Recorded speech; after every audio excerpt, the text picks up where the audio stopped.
welcome to Horns Up. And yes, today we are playing Metal or Not. Although it's not playing as because it's not really a game, but I don't know. Is it a game, Peter? Have we made this a game? See, it could have been a good drinking game, but then, yeah, I'll just leave it at that. Yeah, some people are going to be really fucking sober at the end of that game. Yeah, that's the voice of none other than Ravi Balakrishnan, one of my dearest friends and old work colleagues, ex-colleagues, actually. Yep. What's up, Ravi? How are you doing in Singapore? Oh, I'm doing all right. We've been locked down for a couple of months, but hey, there are worse places you can be locked down. Yeah. So, not complaining. So I'm glad we finally had this circuit breaker to get you down on this episode, because I think you're one of the few people who've been mentioned the most number of times on this podcast without actually being on the podcast. Yeah, I think if you have a podcast where you mention people for dickish behavior, I would tend to show up. So, So for those of you who don't know who Ravi is, Ravi, better known by his what were your various IDs, man? I remember Malsum, well, there was Malsum, I think on the RSJ forums. Trollkeen, yes. Trollkeen, and I think there was Crudo. Yeah. Didn't you also write at some point for the KVLT site also? Oh yeah, of course. All of us were writing for the KVLT site. Yeah. You know. Yeah, the good old days when we didn't need podcasts to voice our opinions. Oh yeah. So you know what? I preferred this. I mean, I've gotten so freaking lazy. I can't be bothered with reading anymore. I'm like, yeah, fine. Say it to me. Okay. So yeah, that's Ravi for you. And of course, we are going to now begin Metal or Not. Just a quick point about how we are doing this time. We've done 3 editions of this in the past, and we've kind of never had like actual criteria as such. We started it off with very set rules, but then it just kind of dissolved into absolutely bone-crushing opinions. And so this time we again thought we'll bring back some sort of rules or criteria just to help, the discussion. So we are going to be talking about bands and analyzing whether they're metal or not based on their music, their image, and what is one of the most Indian ways to describe any musical performance, especially live music, which is the quintessential feel. Yeah, this is going to be a lot of fun. Yeah, kill me now. and of course, Peter's got the bands chosen. Both Ravi and I at the moment don't know what we are in for. Peter, take the stage, man. Let's do this. Let's begin Metal or Not. All right. So here goes our first pick. And this is a band I think we've discussed on the podcast in many ways. And it's a huge debate. So I'm really curious to know where both of you lie on this. And I think let's give our guest, Ravi, the chance to go ahead. Linkin Park. Oh, goddamn. Well, beepers are going off.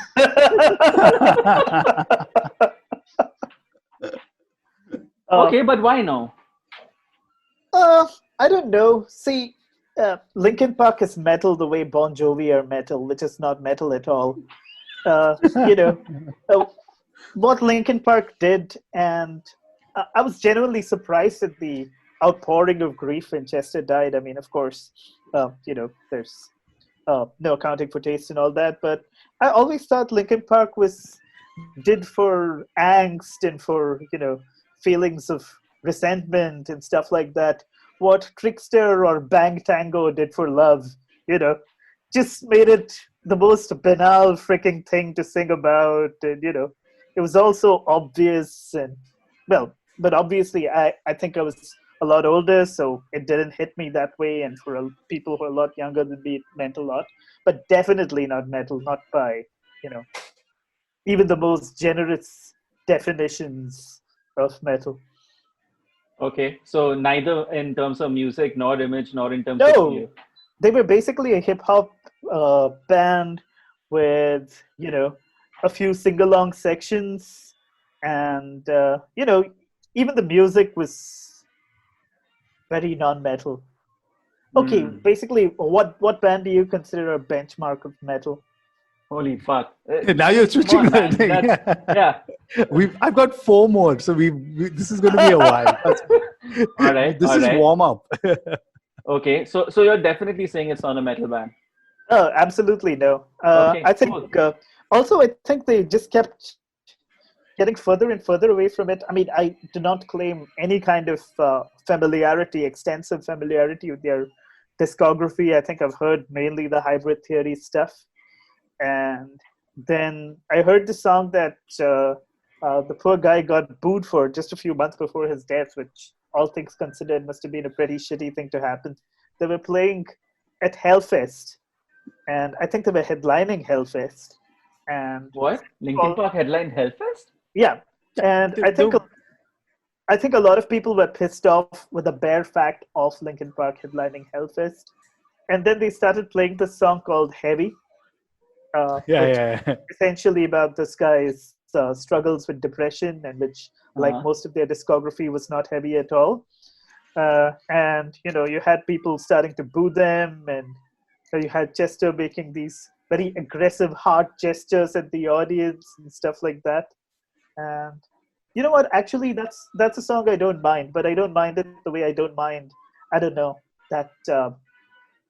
That song by the girl band on the Beach soundtrack. It's a nice pop song. You hear it, you like it. But yeah, not a fan, and definitely not metal. Hmm. What about you, Animesh? Do you think they're metal? No, man, I don't think they're metal at all. Are they pop rock? Yes, they were always a pop rock band, which I think the music industry chose to usher in the late 90s for some reason, which is why we got this whole rap rock, rap metal uh, entire thing that is still called new metal for some reason. Um, Which by the way is now coming back, and I was like, what? Oh yeah, it's cyclical, right? Yeah. yeah, it is. It's It kind is. of It like is.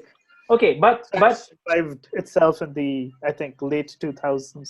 So so and this is where the difference in age comes into becomes a talking point as such, because when Linkin Park was when that first video in the end had released, I distinctly remember it became a talking point in my acquaintances circle, because none of my friends at that time were listening to metal or rock or anything of that sort. We were just getting into, or we were almost developing our tastes for English music as such a lot, right? So going beyond just what we see on Channel V and MTV at that yeah, time, trying to discover those worlds. But um, it it had a lot of intensity.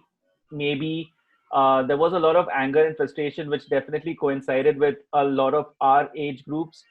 So, which is why it kind of um, like it was resonated. yeah, it struck a chord, but just adding distorted guitars and screaming a little bit does not make a band metal.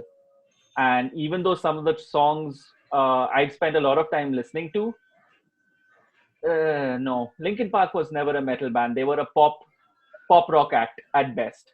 Peter, what do you think? So I still distinctly remember the video you're talking about, because there was the channel, I think MCM, which was like a French channel. And this time I lived in Abu Dhabi. And it was like one of those late night, you just flipping through channels, and that song came on.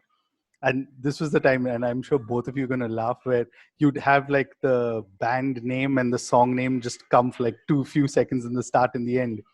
So I think I was flipping through channels, and then suddenly it just hits you, and you're like, this guy's really screaming. And okay, what is this? I've never heard of this band. What's going on? And so like I'm waiting with like my pen and paper, like, okay, the last few seconds are coming in, and I'm like, okay, Linkin Park. And I still remember, like, for me, and this is like, I think with most metalheads, right? When you discover a band, you're all excited and you're like, oh my God, this is like so cool and stuff.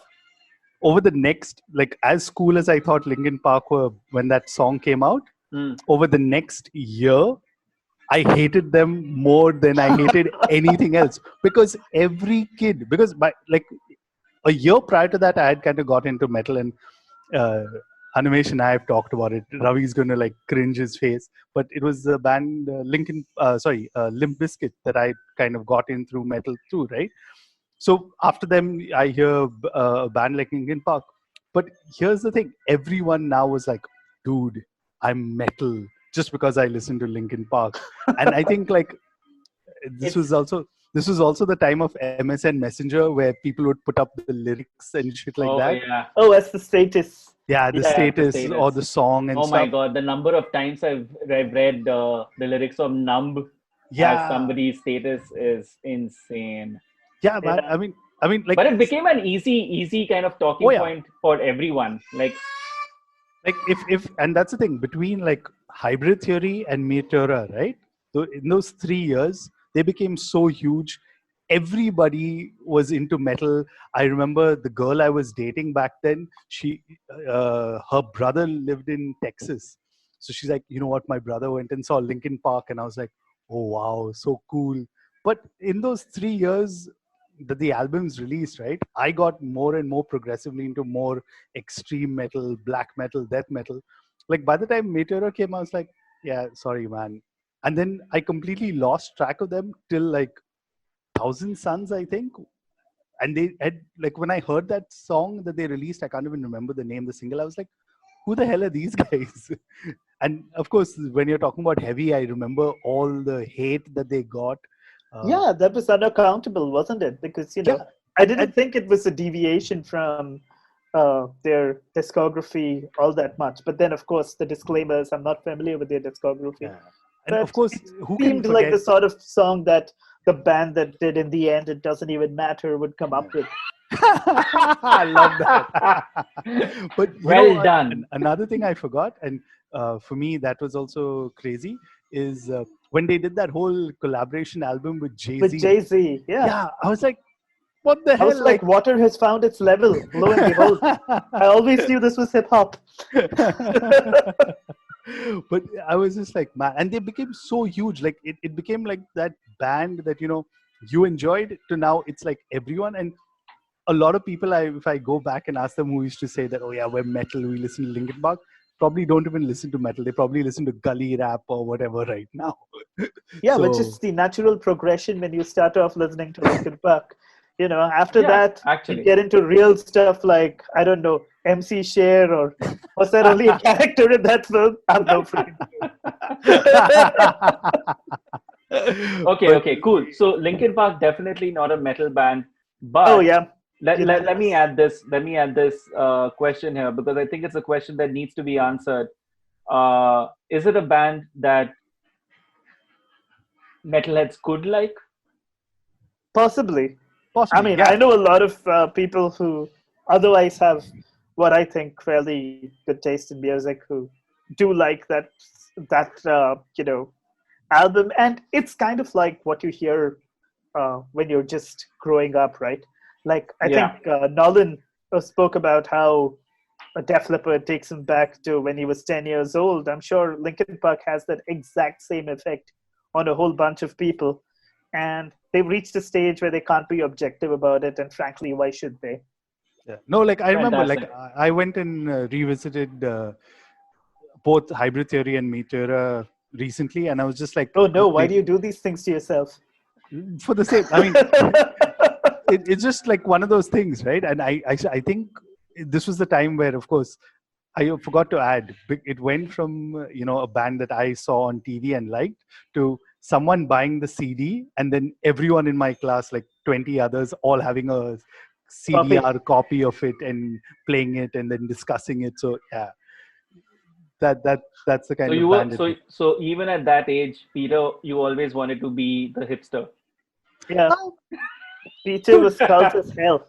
the Skull thing is, right, KVLT. when you hear all those songs, you think that yeah, he's writing this song. This is about my emotions, and you realize like 20 other guys. This is like when they have a breakup. This is the song that they're gonna sing and all. Yeah, exactly. That's the point I was trying to make, in the sense that the what we were sold to by the so-called grunge movement was that you know uh, the so-called hair metal bands had made everything superficial and cheesy, which is actually speaking, that argument doesn't really hold water. A lot of them were writing good lyrics, but the image kind of overpowered that. Yeah. But the sense that you got is that grunge and the movements that kind of came in its wake, and I put Linkin Park as a part of all of that, was this entire being in connection with a more raw emotional side of your personality, and it being okay to say you were not feeling fine 100% of the time. If you ask me, it went from that to this complete woe is me kind of shtick, which struck me when I heard it as very superficial. But like I said, uh, there's a whole bunch of people for whom that was probably the first time they'd heard those Yeah. feelings being articulated, and so I don't grudge them or their fans their love for the band at all. Yeah. But image-wise, I would say like there was no way they had like that stereotypical or what is it. They all basically. They were a boy band, dude. Yeah, Come Yeah, on. they were a boy band, Let's not exactly. kid They were a and they ourselves. had boy a band DJ who, in there who wore like Yeah. a backward cap and also they didn't even. And he Yeah. kept mumbling stuff between songs, right? Like this guy'd be like, that guy'd be like, blah, blah, blah, blah, blah, blah, blah. yeah. So Linkin Park definitely not metal, but Yeah. yeah, if you're into them, that's cool. That's absolutely fine. Okay. Now it's interesting that you called me hipster because this band has been called hipster black metal, and I want you to Oh go fuck. first. You know what Okay, I'm I talking already know about. about this. So just take it away. I don't know Anand. which band. Yeah. No, so this band is Deafheaven. Yeah.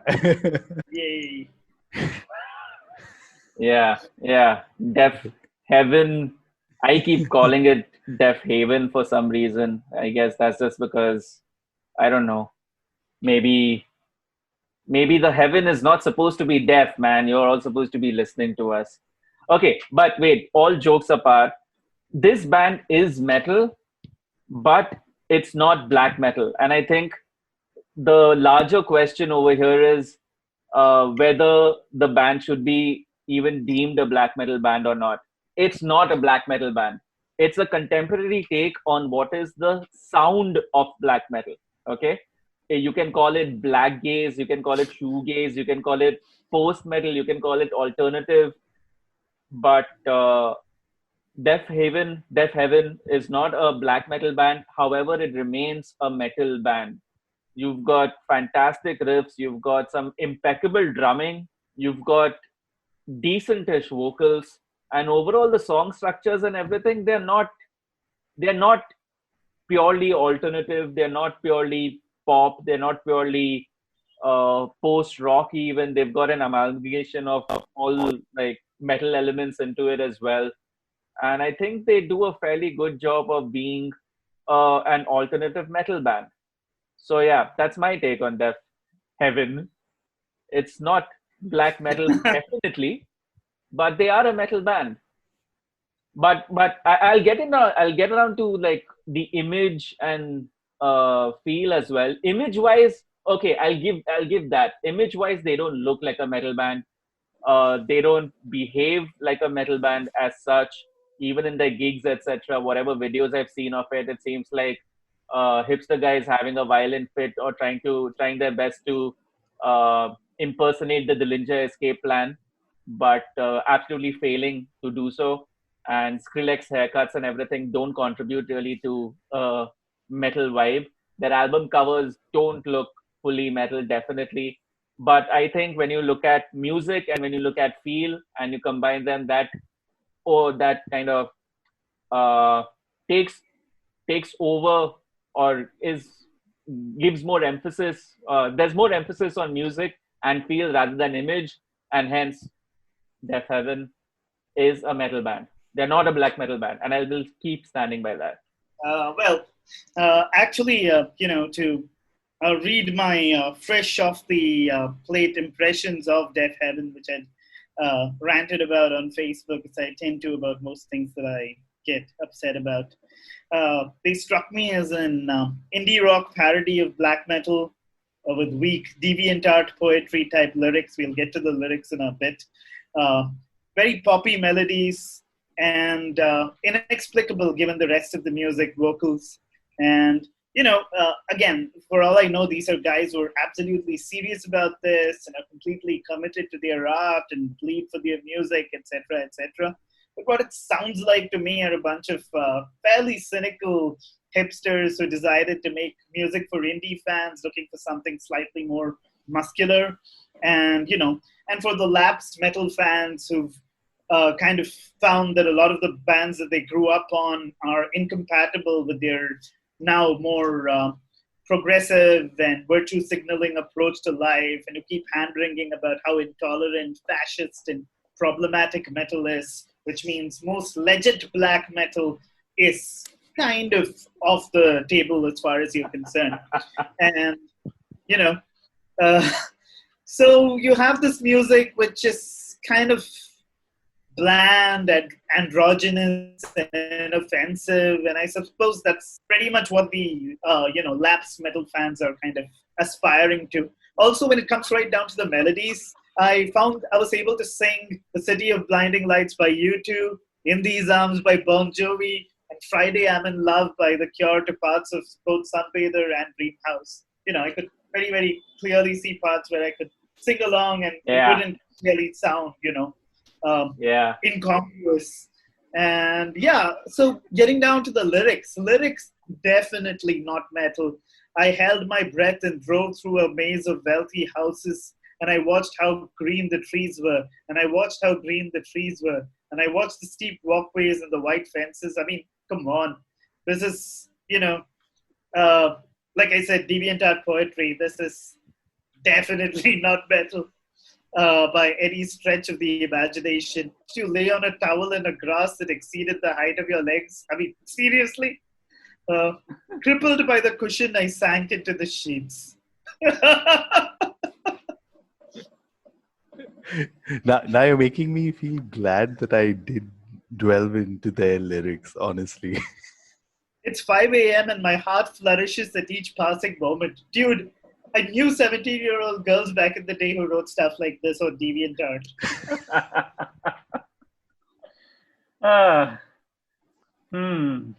Of course, they're now, I think, what will it be? Maybe early 30s girls who, I think are hastily scrubbing all traces of their previous digital existence. But, Or they could all just be the next legion of fans for your next hot singer-songwriter.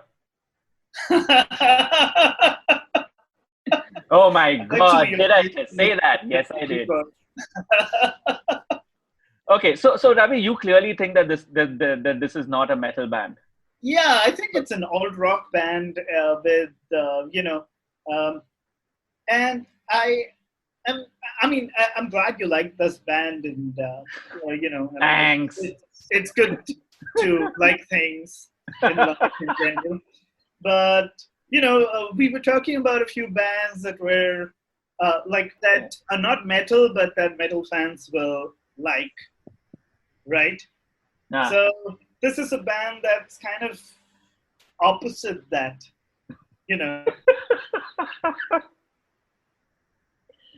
So you're falling into that territory of basically saying this is metal for people who don't like metal. Yeah, exactly. Like, for instance, just because it's heavy. If you're a person who, if the heaviest thing up until this stage in your life had been Zombie by Cranberries, this is your next step in your progression and evolution. It's like, all right, badass as Zombie was, I've now stepped up to Deafheaven. Show me. Peter? So, I like how kind of Ravi talked about how this band can kind of be, in a way, a gateway band. And I think, in the last decade, Deafheaven, Heaven, however you want to call them, have kind of triggered that whole debate about, this whole shoegaze sound. You remember in the early 2000s or late 90s, you had, do keyboards fit into black metal? That whole discussion, all the people discussing that are now discussing that, do shoegaze sound is Deafheaven black metal? But you know what? One of the things, if you see about the band, right, they absolutely don't care. I mean, like Sunbather was an album in 2015 when it released. I think everyone, whether you were a metal fan or not, was listening to that album. And for me, in a way, that's great. But personally, I didn't like New Bermuda too much. But again, for those of you who've been listening for a while, their last album, which was let me get the name Ordinary correct. Corrupt Human Love. Yeah, Ordinary Corrupt Human Love was one of Animation's favorite albums of 2018. So, yeah, there's a reason why it fit on the list over there. But, I feel that just having listened to most of their discography a bit, unfortunately or fortunately for me, not getting too much into their lyrics because I don't know if I would continue listening to them if I. I always get into the lyrics. I mean, I'm quite obsessive about the lyrics. And I'm going a bit off course here, but, a lot of the so-called hair metal bands were actually writing some pretty deep, depressing, and scary lyrics. Like, for instance, all of this strikes you only after you start paying attention. And most of the time you think, yeah, it's some love, sex, party shit. So, you kind of almost erect a sort of wall between yourself and the music because you assume it's, bubblegummy and silly and stuff like that. But the Faster Pussycat have this song called Crying Shame, which is essentially about, one of the guys who killed another teenager claiming to be under the influence of Satan, which, if you ask me, is a pretty metal lyrical theme. I think, Poison have the Valley of Lost Souls, which isn't, as I'd imagined, a celebration of rock and roll decadence, but about a kid running away from home. And, so what I'm saying is the lyrics are important to me. So, yeah, but whereas this stuff is the Mountain Goats, though the Mountain Goats are better lyricists. But this stuff is, the standard indie, I was feeling sad, and then I looked at you and you're beautiful, and now I'm sinking into the grass and I'm feeling sad, and life's hopeless, but then, the sun shined and I smiled kind of stuff. On your point about lyrics, let me go back to Sure. a piece of wisdom as such, a pearl of wisdom that Sahil, the demon stealer Makija, dropped on us when we recorded the first Metal or Not. He said, and this completely changed my mind about viewing lyrics itself in isolation. A band, especially metal bands, when sound is as equal to lyrics as such, you can talk about anything. Like a grindcore band can literally just take out the phone book and start reading off names, and it'll still sound okay. And then people who discover what they're actually talking about will, either have a laugh about it or will interpret it in whatever manner they want to. So yeah, that just goes. Like, I'm just adding that bullet point over there about But you can interpret lyrics however the fucking hell you want to. no, you can't. There are good lyrics and there are bad lyrics. There is essentially a fundamental difference between, say, something that, I don't know, Bob Dylan, I can't stand his voice, but he's a good lyricist. Yeah. The fundamental difference between something that Bob Dylan wrote and, Unskinny Bob, It Blows Me Away. This, Okay. you ought to have the fundamental ability to kind of parse the value to human life or literature or whatever that one adds and the other doesn't. Yep. I'm not debating whether it's good lyrics or Yeah, bad so, lyrics. Okay. I'm to get debating back what makes to lyrics metal. these aren't lyrics I'd fundamentally find great, and these lyrics I agree. are They aren't good lyrics. and these lyrics are not really. I mean, like, let's take, if you were to take a representative sample of metal lyrics, these really, really don't make the cut there either. Okay, cool. All right. Okay. I just have one last question as such over here. Sure. Which is coming back to the sound aspect of it, right? Do you think, Ravi, and this is directed towards you first, and Peter, feel free to weigh in. Do you think bands like Russian Circles, ISIS, Pelican. Pelican, exactly, all of these, even though they're they are largely instrumental except for Alcest. Would you consider them to be metal? I don't consider Alcest metal. In fact, I ranted about them a lot after I saw them live. I couldn't believe how horrible they were. Russian circles definitely in the entire post-metal space, because there's a kind of bone-crunching heaviness to some of their stuff, which is not there in the case of, from what little I heard of Deafheaven and Alcest. For instance, I have one of their albums. Which one is it? Fuck, I've forgotten. But damn, now I'm going to be obsessive until I figure out which album it is that I have. Sorry. By Alcest? Alcest, I really don't like. I think Alcest are very, very much in the same space as, Same space as Deafheaven. Yeah. Yeah. Okay, I get that. Okay, so let me throw a curveball, and this is just because the new it was brought up in a discussion that Peter and I were having a couple of days back. Would you consider present era cynic metal? No. What? They stopped being metal after Focus. They lost focus. So that means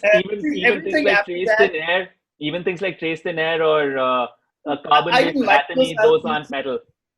I didn't like that album. I mean, I had kind of I was like practically first off the plate to hear it because I really liked Focus, and I really liked a lot of the a lot of the supplementary bands that a lot of the people in Cynic had been in. I absolutely loved Gordian Knot. I absolutely loved Agora. Amazing bands. Agora definitely metal, and I just wasn't prepared for how underpowered the post-Reformation Cynic was. So, and I think they kind of got away from even the so-called trappings of the metal sound with each subsequent album. So maybe the first one that they did after they reunited, was that Traced in Air? I think that was probably the closest to metal they got after Reformation. And then every time they drop a new single, I'd like check it out. And the guitar work would be great. I mean, lovely solos and stuff, but man doesn't live by solos alone. So, yeah. Okay. All right. So largely, just to sum up this point, Peter, you're saying Deafheaven is metal, right? Yeah. I mean, Thank you. I've kind of considered them for the longest time, but okay. So unfortunately, Ravi, because it's 2 against 1 at the moment, Deafheaven continues to be a metal band, and let's just agree to disagree on that. Yes, you should put a poll up with this. I'd be really keen to see how people react. Done. I'm also very curious to see the response we'll get. Yeah. Cool. I have a feeling the nation will be on my side. See, the thing is, we'll put it up on Twitter, and all the old school Bangalore guys are not on Twitter. Well, except Sriram. Sriram is hardly an old school Bangalore guy anymore. He's kind of been, I think, colonized by the new school Bangalore guy ideas. So he's not the Sriram we knew and loved. I mean, he's still the Sriram we love, but he's not the Sriram we knew. now that we've warmed up with this, I think now's the fun really going to start. Okay. And I think I'm going to deflect this to you, Ravi. In Flames. In Flames. Ooh. Again, that's a band I just absolutely cannot stand. I think when I first got them, it was on one of these massive, metal dumps that were really popular around that time, where people would wander around with huge stacks of CDs and just throw everything onto your hard drive. And I think their first few albums were definitely in the melodic death metal space, but that genre was one which I had very, very little patience with. If my entire point was, if it's something that's going to sound like this, I want actual singing for it to be interesting for me, and not, so that put me off the guitar leads weren't particularly great, and at that point of time, I was at peak guitar nerdery, so that didn't help either. And then I think over time they got more and more commercial and more Linkin Parky, at least in terms of Yeah. imagery.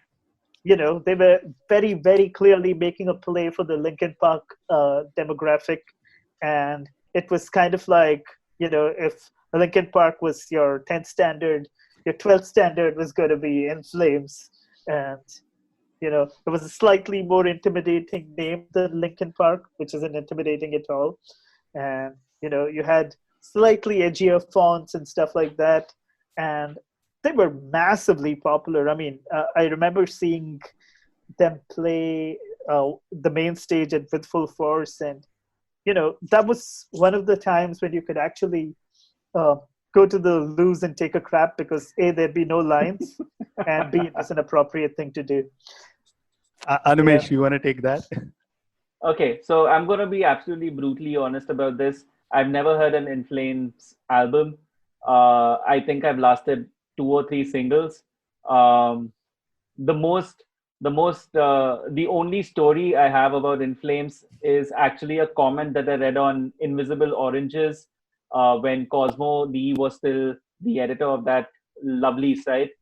Um, there was an article about interaction with crowds or something of that sort, and I remember the comment being about this guy who was a huge In Flames fan because of what they were in the first couple of albums, which I'm told were metal albums or could be considered as metal albums, and then he went for an In Flames gig, and he in the later era of In Flames, and he absolutely lost his mind. And he was like furiously angry about the fact that In Flames was playing this kind of music, and so he started heckling the vocalist throughout the set. And finally, towards the end, the vocalist gave in and played one of their metal tracks as such, and kind of redeemed himself in the fans' eyes. While that is a lovely Yeah. story to read, um, But I'm going to call bullshit on that one, because it's not, these songs need to be rehearsed, right? It's not like hey, come on. Even if it is a bullshit story, at that point in time, it makes for a fantastic gig experience story to read. And but even then, right? Here's the way I would look at it, especially with reference to what we are doing here, as to whether it's metal or not. The yeah. guy had to heckle the front man for over during the entire set list to finally play a metal song. Yeah, but So it's not like heckling say yeah. uska zameen jag utha or something like that, right? So, In Flames keep flames. Tell you what, my decision on this is, I've been told that they're a metal band. They may not be a metal band, but because I've never heard them as such, I I think I'll like, yeah, popular opinion dictates that I should go with them being a metal band.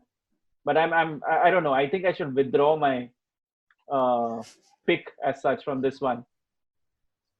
So I think And they I definitely started off as a metal band, and Yeah. I think they're now, some kind of a popular hard rock band, which is its own genre, but definitely not metal. yeah. It seems like that to me. It seems like that would be the ideal place for it. What about you, Peter? What do you think? so I think all the way up to 2000, Clayman, the album that they released, they were metal.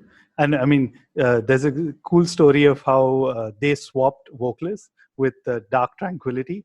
The lead vocalist, right, Anders, he and Michael from Dark Tranquility were in. Michael was originally in Flames. He swapped. Uh, but I don't know. I mean, so I probably have got most of the albums similar to Ravi. Like it was just given to me that, hey, this is melodic death metal, and I was like, all right, cool. Fast forward, and this is where the fun comes. Is when they released the album, Come Clarity. This is where they had got this famous artist, and I want to get his name correct because they had a pretty cool artwork for it. Derek Haynes, I think. So they had a pretty cool artwork and stuff like that. And back then I lived in Toronto, Canada. So at the HMV store there, whenever any band kind of came through, they would do a signing and all. So I still remember buying. It was like winter, getting into winter, buying the CD, trying to open in the cold the CD wrapper, waiting to meet them, get my CD signed. And I was like, oh my god, I just met In Flames and stuff like that. And then I heard the album, and I was like, wait, this is not Do I kind of really like. want to meet them? No, like it was cool for me to meet them, right? But then when I heard the album, I was like, wait, this is kind of different. Like this is not the same what I remember hearing those early albums. Fast forward less than a year later, they played Dubai Desert Rock. And this is, I think, the era that the comment Odd Invisible Oranges did. So they played an early set at Desert Rock. By then, they were a proper boy band. They all wore like uniform kind of outfits, cookie cutter kind of thing. They had their whole stage show going and stuff. And somewhere in the middle, they play their most popular track, which is Only for the Week. But I'm just looking up their set list from Desert Rock. It was just mainly like greatest hits because, of course, how many times you're going to play a place like Dubai. But I don't know, man. Like for me, there was that huge disappointment, and each album that they released post that, it's got worse and worse to the extent that the album that they released last year, I think I heard the single and I was like, that's it. Like I'm giving up on them. Like they've progressively got poppier and poppier, and at some point you're just like, why it's one of those bands where you question like, why the hell just put out new music? Why don't you just like play all now, start doing like 20-year anniversary, 25-year anniversary, and just give up? Do you think the people who listen to their albums, assuming there are people, I mean, no, there are people who listen to their albums, but do you think those are guys who feel, wow, I mean, check it out, In Flames was this band that went back in the day, and now they're putting out all of these cool albums that I can dance to and chill out with my girlfriend to, and my dog doesn't run out of the room when I start playing. So I don't know. No. I don't know. Okay, so I don't. I'm saying like those are the people who'd probably just they'll still probably go for these concerts because okay, it's been 20 years. Oh my god, like that nostalgia thing. I don't think anyone cares for their new releases. They're just trying to get. I don't know who actually is listening to it. Probably like asking. That's actually a good subject for maybe one of your next podcasts. Is there a point to bands? No, is there a point to bands putting out new material? Because at what point do you cut off and say, okay, you know what, the wells run dry, now we're just going to do greatest hits and we have enough of those? That's a brilliant idea, and we love for you to come back when we eventually get around to doing that. Okay, but okay, so while this was happening, I took the opportunity to quickly browse through In Flame albums because I wanted to check out their album artwork, and I remember seeing some of them at least in at Rhythm House and stuff in the heavy metal section. Their earlier logos, their earlier artwork is very metal, man. Yeah. Like in terms of artwork. Yeah, like but then in the entire metal, melodic death metal thing, right? So it's not too dissimilar from, say, Dark Tranquillity and At the Gates. I found both of those bands highly overrated too, but yeah, well. But it shouldn't come. Amen. Which one? Man. Both. Which one? At the Gates Dark as well Tranquillity and At the Gates. Really boring music. Yeah, both of them. It shouldn't come in as a surprise to you that both, I think, I can't remember which one. It was Reroute to Remain or Soundtrack to Escape was like their new metal albums. Again, 2002 and 2004. So these guys like literally went through the phases. But what I was going to say is the only people I think who listen to them now are like Asking Alexandria fans or something like that. Okay. But yeah, so coming back to that artwork, after album number, I don't know, what is this now? 1, 2, 3, 4, 5, 6. What's the name?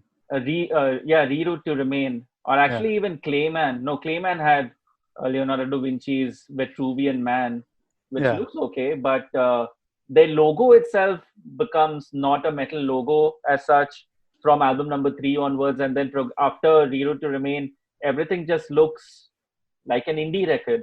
Yeah, dude.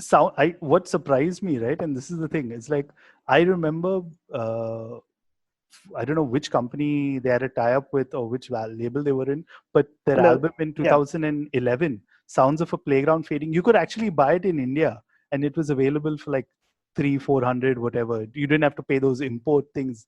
So I think I ended up buying that, and it was just like, why? Why? Okay, Yeah, I so also noticed, I'm just checking on BNR Metal, and literally no one from the original lineup is still with the band.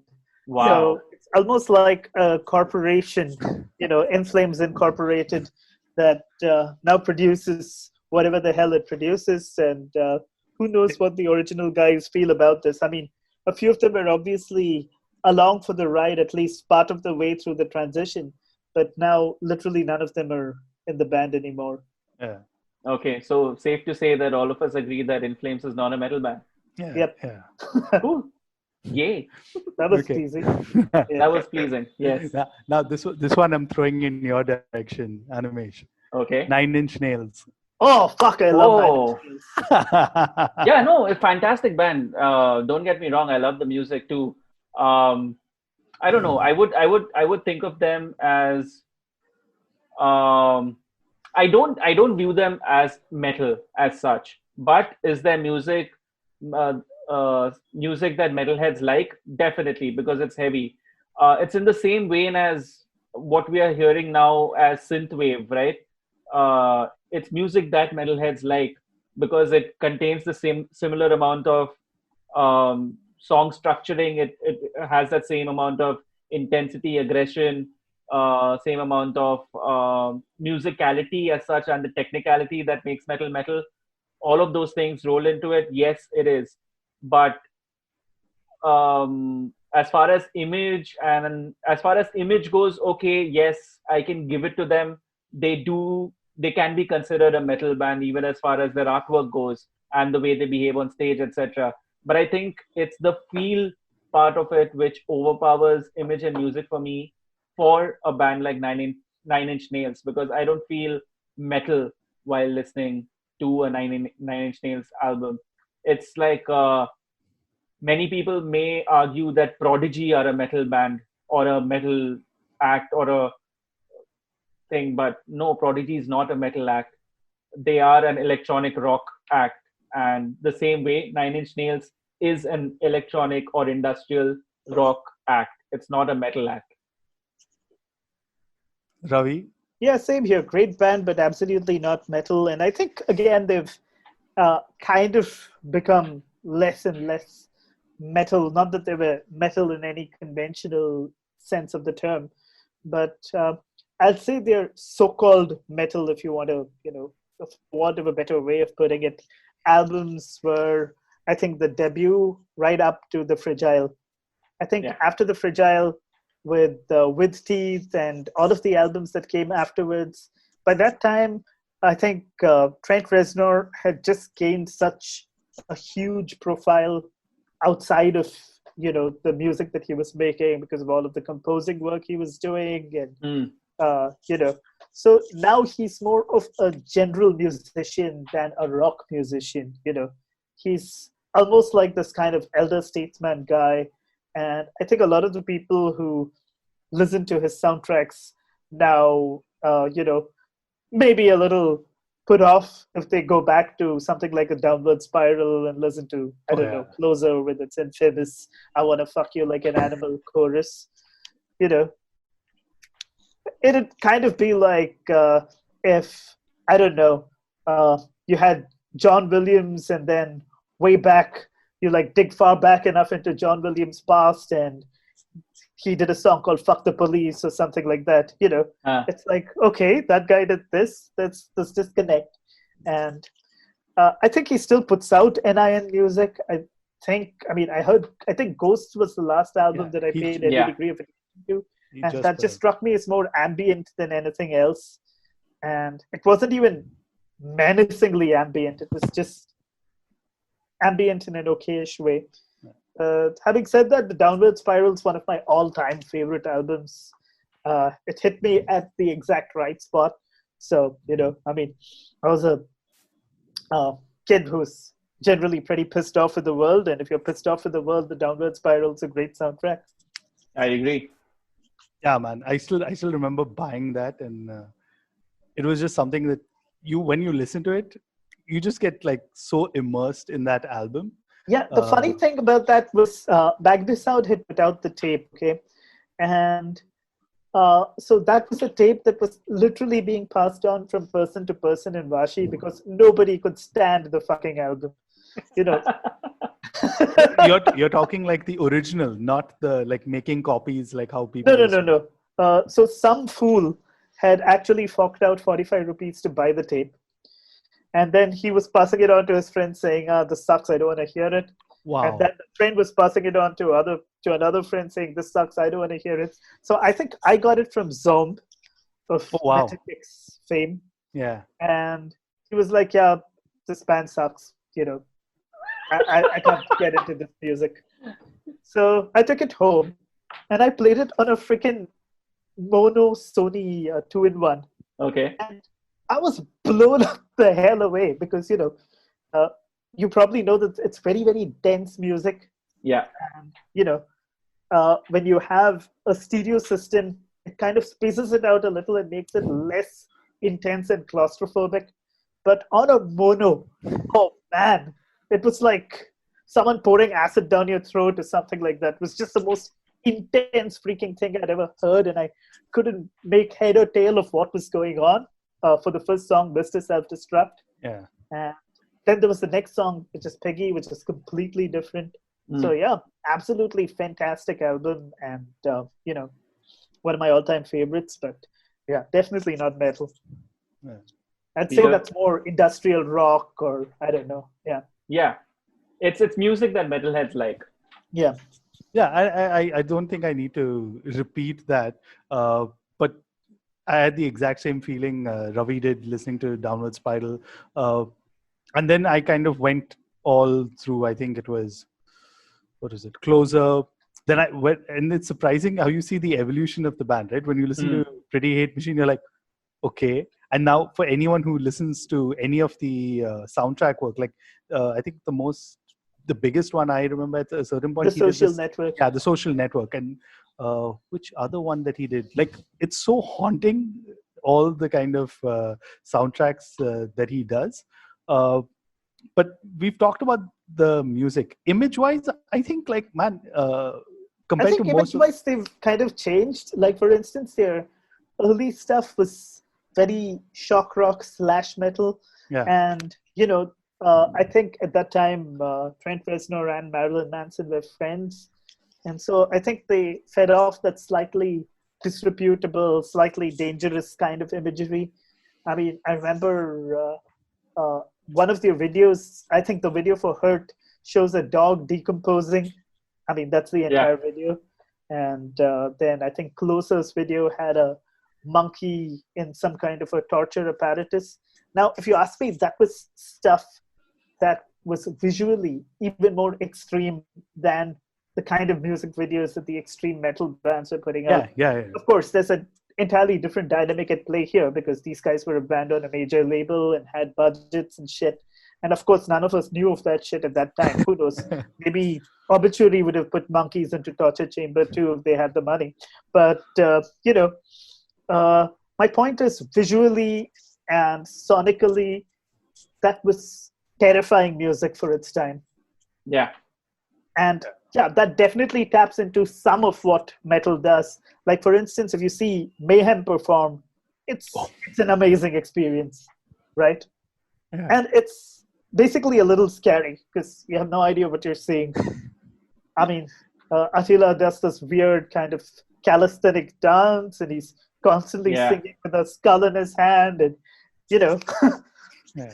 It's a complete different. It's like literally what they describe as a ritual. Huh? So it's kind of like. So I think even the performances tapped into that slightly nihilistic vibe back in the day, and I think now Trent Reznor is fundamentally a less angry and therefore fundamentally, at least as a musician, a less interesting kind of creator. So yeah, I mean, I'm glad he worked his way out of that, but well, the music sucks now. like one of the most common things anyone who's like a Nine Inch Nails fan is like, can we get like can we like trade sober Trent Reznor for anything else, like just for one album or something like that? Yeah. But yeah, But on the other hand, it's so selfish, right? I mean, of course. you as fans kind of associate trauma with the great Yeah. stuff. And you're like, be traumatized to get an artist. I want my fix of good music. Yeah. All right. So I think Okay, so cool. So unfortunately, Nine Inch Nails not a metal band. Yep. Are you okay. bummed out by that, Peter? I thought I could sense that you No, were. no. I mean, like to be honest, Nine Inch Nails I've never considered like a metal band. Like you said, it's Okay, one of cool. those bands metalheads like to listen to. And at this point, I think I don't know why, but the strangest place I've heard the track "I Wanna Fuck You Like an Animal" is a strip club. Why is that the strangest place? Oh, that's a very obvious place Yeah, for that's a it. very obvious place No, for I it. mean, I don't know.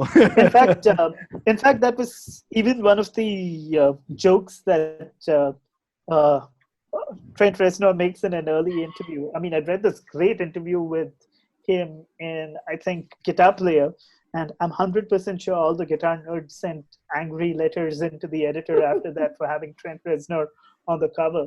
But it was either Guitar World or Guitar Player, and over there, uh, in fact, one of these guys said, Closer almost sounds like something you could hear at a nightclub or a strip club. And he's like, yeah, maybe that should be my next album, music that you can strip to.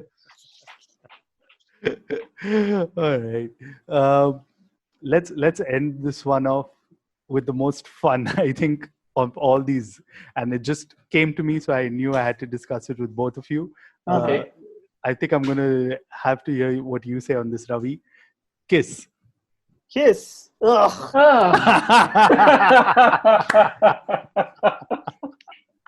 Okay, here's the thing about Kiss, right?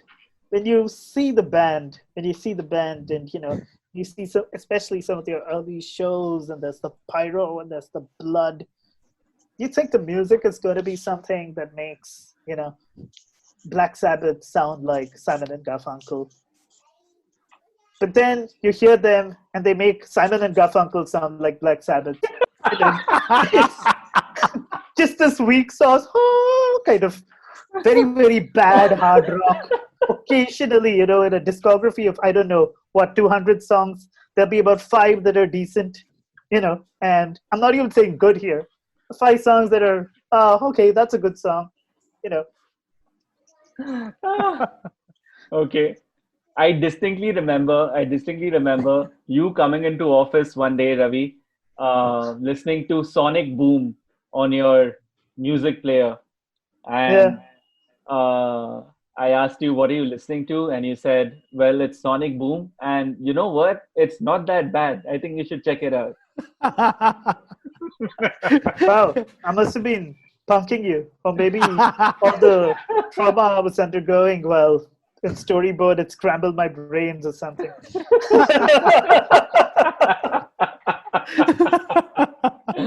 Oh Yeah, but God. I mean, okay, I was a little unnecessarily harsh. I like the Alive album. That's a very, very fun live album to hear.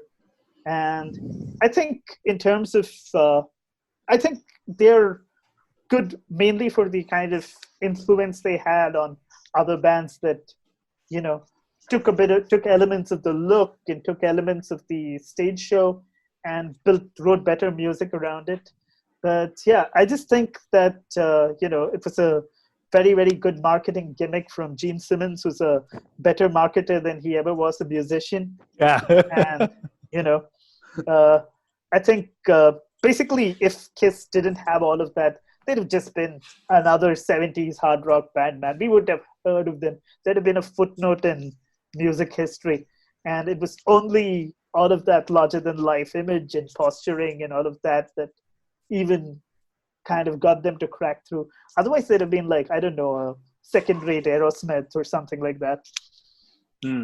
Okay, so I'm going to weigh in here and say that I actually enjoy Kiss, but that's because of how American it is. I mean, you couldn't picture Kiss to come from any other place other than America, because the Oh, yeah, larger than life, absolutely. the Yeah. larger than life stage show, uh, the extravagant costumes, all the amount of gimmicks, as Ravi said, that went into making Kiss Kiss is what Kiss is known for.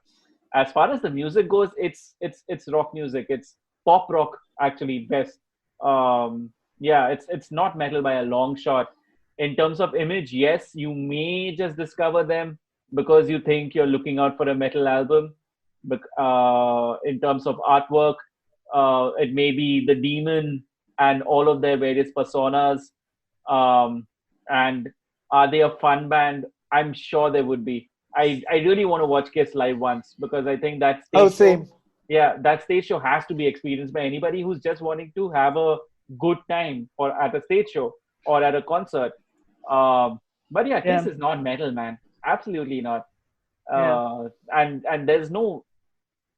I mean, yes, it's a stepping stone for people to get into rock music and possibly through that get into metal. And we've certainly heard that same thing kind of essayed by a lot of the musicians we've spoken to, especially. And here's what's surprising: a lot of the musicians from Europe that we've spoken to would generally list Kiss as one of the first heavy albums or hard rock albums that they hear while they're growing up. But yeah, Kiss is not a metal band by a long shot. Definitely not in terms of feel. Definitely not in terms of music. Maybe you can call it a metal. Like it has hard rock more than metal as such, even in terms of image. So yeah, not a metal band at all. Peter, Peter? So, round so, this one off. so when it comes to image, right? Kiss reminds me of the time when I was talking on our first episode about Ghost. Like you see all of this, right? And I think by then I'd already been exposed to like black metal and stuff like that. So you're like, oh, okay, I see where these guys got all the corpse paint, this, that, and all of that. And then I still remember, I think I probably heard one of their songs and I was like, wait, I think I got something wrong. Like, am I playing like the wrong band or something like that? I And have the exact same experience. I mean, people were like, Really? "Oh man, you got to hear this band. They're like the new Blue Oyster Cult." I mean, even if, God forbid, the old Blue Oyster Cult are completely incapacitated in an accident, even if a Rick Allen happens to all those band members, they'll still sound more badass than freaking Ghost. and here's the thing, right? Kiss is a band that my mom, who didn't really like a lot of the hard rock and metal I listened to, Kiss would be a band I could play for her, and she'd also be like, "Oh, what's this? Can you tell me which band is this?" Yeah, That's I the mean, kind of band. it's a nice poppy band, man. I mean, I Yeah, Was Made for Loving You is a nice disco song. yeah, Oh, yeah, that's a You fabulous can't disco really song. argue with yeah. that. But Unholy is a nice metal-ish song. You yeah, can't argue with that either. But, it's just that they're like a delivery mechanism for a wide range of pop music. Yeah. But the delivery mechanism is this very, circling around metal kind of thing with the characters and personas and fire breathing and yeah. explosions and stuff like that. So I had a friend in Canada whose first gig ever was Kiss. And when Oh he my was God. eight Yeah. eight years old, his mom took him to that Wow. gig. Oh wow, you And must be a fan for life. dude, Yeah. he was, when I met him, this was probably like 20, 25 years or more after that. But when he talked about that gig, like I could see it in his eyes, he was reliving it, talking about all of that. And I mean, after that, he was never the same again, so to say. But yeah, man, I mean, I'd be very curious to know how much money Kiss has made off like merch and all of that compared to their music. Because I think Oh, there's there's an actual book on that. You might yeah? want to look it up. I think it's called Kiss and Sell. Okay. So you might want to see if you can find it on Kindle or something like that. There's some Yeah. guy who actually did a study on, how much the merchandising engine Yeah. Because make. because because I'm pretty sure people own more Kiss merchandise than music, probably, right? Just considering the amount of stuff that they Yeah, put out. but also considering the kind of music they put out, I'd go with the merch. I mean, assuming I was going to go in for a coffin, I'd go to Kiss Coffin because it looks cool. But would I listen to Kiss? Nah. I think Kiss is one of those bands now that, unfortunately, no one particular album really stands out. So you're better off actually buying a The greatest hits greatest hits. compilation, or or actually go out and get Alive, because yeah, that's actually a fabulous record. Yeah. And It you did know, a lot for the when I was entertainment industry. no, but like what I was talking about earlier, right? Like bands, instead of putting out new music, just play their old stuff. That isn't that pretty much what Kiss is doing? Like Yeah, and they're Kiss is doing not it putting out. very Yeah, unabashedly, which is great. Yeah, which is great. And I think there's absolutely, like, yeah, even if they kept putting out new albums or anything of that sort, at this point in time, a lot of people who would go to a Kiss concert would, I'm guessing, be parents or people who are, yeah, who were with the band from that point in time. And if it can spark that joy that it managed to spark in your friends' eyes, hey, I'm all for it. Kiss definitely needs to exist. None of us are, I think, disagreeing on that front. But Yeah. is Kiss a metal band? Hell no. No. No, yeah. Hey, can I hijack this program for a little bit and ask you a question instead? Rammstein, metal or not metal? Oh. I got you, didn't I? Yes, you did. Okay, let me go first, okay? And I have an immediate Sure. kind of a reaction to it. I don't view Rammstein as a metal band, but and I'll tell you why. Um, the only Rammstein I've actually heard and that actually intrigued me was when I think the first couple of albums, when they really burst onto the scene with songs like Du hast. what Du hast and Yeah. Mutter and Yeah. Feuerfrei, right? Yeah. Yeah, and after that, I've I keep hearing about all this notoriety that Rammstein kind of has because of its stage shows and because of their music videos, etc. But it's fallen. Those songs were enough to make me realize that this is not a sound that I enjoy, and maybe that's also because I don't really enjoy a lot of industrial fueled metal as such. So yeah, for me, the music is not metal enough. Image, yes, of course, they are metal. They're metal as fuck in terms of image. Overall feel, yeah, I think they would be metal. But is the music metal, and is it something that I enjoy? No. Peter? I mean, it's one of those non-metal acts that metalheads like to listen to. I mean, I think I've heard more, I think Mutter and the other album more.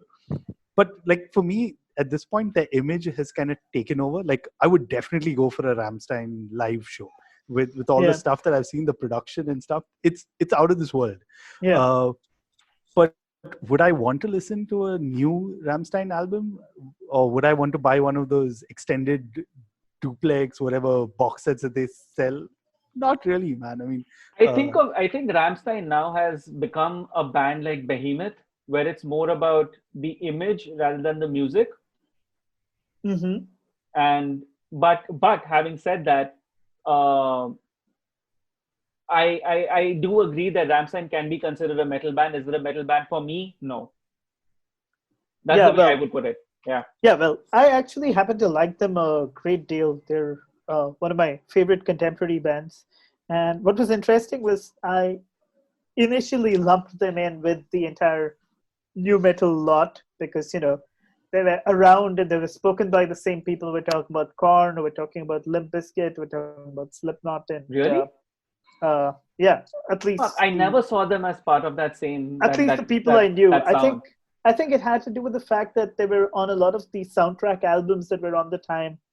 Which had Triple X, right? Triple X had Firefly in it, I think. Yeah, which had these other bands on it, or you know. So I generally dismissed them entirely. Then for you know, purely out of randomness, I decided to pick up Rise because it was on sale, and that's one of my all-time favorite albums. It's a really, really good album, and of course this takes a lot of work. If you dig up the lyrics in English, a lot of the songs are really, really good. I mean, they're above average lyricists. I think they have this song called Dalai Lama, which they apparently called Dalai Lama because the Dalai Lama is scared of uh, uh, taking planes, and the song is essentially a reworking of a German folk ballad about this spirit that essentially steals the life of this little boy away while his father is crossing this foggy kind of field, and they kind of transpose that to the spirits of the air and then Wow. plane, and there's a good deal of depth to it. And I have actually followed their discography, which again is not particularly extensive all the way through. And the way I see it, they're like, as far as the sound goes, they're like a 80s Europop band with very, very heavy distorted guitars. And since I like both those things, the combination works for me just fine. Yeah. So wait, you didn't answer the question. Is Rammstein metal or not? Oh, I'd say they're definitely metal. Yeah. Imagery, lyrical subjects which have a certain degree of, depth and a sort of bizarre mysticism to them. Lots of metallic aspects there. Yeah. So it was kind of surprising, but one of my first boss, you listened to Rammstein. So I remember sitting in his car and he was playing the song for me. And since he understood German, he kind of broke down the song for me. So it was kind of cool. And I think I haven't spent that much time like you have going in through the lyrics and stuff. But I think, yeah, that's where possibly they could be considered metal. But I don't know. I think it's everything else, like I said earlier, that kind of overshadows their music at this point. Yeah, see, I mean, the way I see it, the song I was talking about, Dalai Lama, would that conceivably be something, a song that, say, an Iron Maiden would write? Definitely. Lyrically. Musically, Yeah. of course, it's poles apart. But, it's the same animating spirit, for want of a better word. Yeah. Okay, so wait, Peter, you didn't answer the question. Is Rammstein metal or not? I did say no, they're not. To me, They're not. Okay. And I've never seen them as a metal band, really. Ooh, okay. Well, because it's 2 against 1 at the moment, they are a metal band. Do you have anything up your sleeve, Ravi? No, nothing. That was the last trick I had up my sleeve. I'm really glad at least you had a good one. The last time we had Riju came up with Deep Purple. And he was like, oh, even I don't consider them a metal band. I was like, what is the point? Like, were you just trying to like pull a quick He was just one testing the waters, yeah, I guess. But yeah, so there you have it. That's Metal or Not, featuring 6 bands. Out of the 6 bands, we only agreed that 2 of them were actually metal. One of them being Deafheaven and the other one being Rammstein. This is going to get us pilloried by all the hardcore metal people. But, that's our fate and we'll take it with a smile. Ravi, thanks a ton for sparing some time out. Oh, yeah, thanks for having me, guys. Yeah, this was really enjoyable. And if you guys ever want me back, I'd be happy to. We definitely will take you up on that offer. That's been Metal or Not. Ravi, do you want to plug any social media accounts for? Oh no, not at all. if you want to read rants, yeah. If you're a pre-existing friend of mine at Facebook, don't tag me on anything. I don't like that shit. Thank you. And of course, we are at honsubpod.com. You can reach out to us on Twitter. We are at honsubpod. I'm at Azwani. And I'm at Trend Crusher. And this was Horns Up. Horns Up, guys. See you guys.